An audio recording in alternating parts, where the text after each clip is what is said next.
Contractors Premium Adjustment Program. We have lovingly termed it the MCPAP, because that's a really long word to say. So what that is it's for contractors that pay prevailing wage. We are aware that there are contractors in the state that do not pay prevailing wage, and that they can underbid our regular contractors, and because they don't pay prevailing wage, their work comp is going to be cheaper, all of that. Like it all comes into play.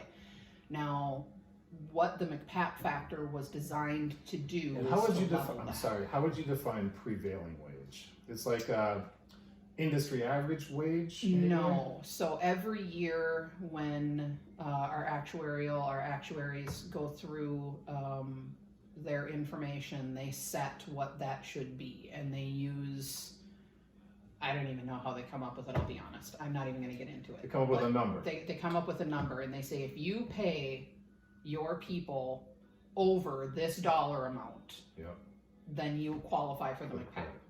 And it changes every year. It goes up by inflation, and they review it every single year. I think this year it's $28, if I remember correctly. I can look it up for sure and let you know what's out on our website. So you can apply for it online. It's super easy. If you don't qualify, the system just won't let you finish the application. Let's say you qualify, and then you realize after the fact, oops, I put in some wrong information, I need to go back and correct it. All you have to do is log back in, and just start filling it out again, and you'll get this little box that'll pop up, and it'll say, oh, we already have an application for you. Did you need to revise any of that information? And you click a little box and say yes, and you're done. Nice. So we try and make it as easy as possible for the contractors. We understand that, keeping paperwork is not what somebody in contracting wants to do. Right? Paperwork is the last thing on their mind. They're working, an awful hard job, and they just want to get their job done and go home. Yeah, and this MCPAP credit can be substantial. It can be, yes. What's a higher credit that you've seen out there? Honestly, I don't have my work laptop with me, so I can't. Well, I can tell you. I can tell you. I have one client right now that's getting 20% off their work comp premium. Nice. 20%. Good for them. 20%. Yeah, that's huge. Yeah. Good for them. I mean, if they're they're right around the $150,000 mark as far as total premium, so.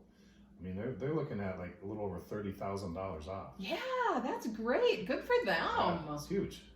So it doesn't hurt to apply for it. No. I mean, you fill out the paperwork, you either get accepted or declined, and if you get the credit, then they'll let you know how much your credit is. Right. That's it. And then it automatically gets applied. Like, they don't have to do anything else. All they have to do is turn in the application.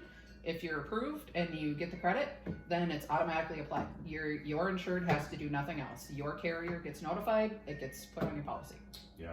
And what's the deadline for that, for the application? April 1st. April 1st. So you can, yep. So you can start filling it out in January. That it always opens up in January. Yeah, because you're recording payroll for that previous year on that application, right? I can't remember if it's the first previous year or if it's 2 years. I think it's 2 years back, because we need to be able to look at the audited information. Okay, the audited premium. Because we need to be able to verify. Yep. I don't remember where I was now. I apologize. January 1st to April 1st. So January 1st to April 1st. Yep. Dates. And then depending on when your effective date is of your policy, you can have a 0.02 penalty applied if you apply after April 1st. Okay. But here's the kicker, and this is where it starts to get a little bit confusing, and I apologize for those who are listening. You only have 90 days after the effective date of your policy to apply. Okay. So let's say your effective date of your policy is, let's see, April, May, June. So let's say it's May 15th, right? Yeah.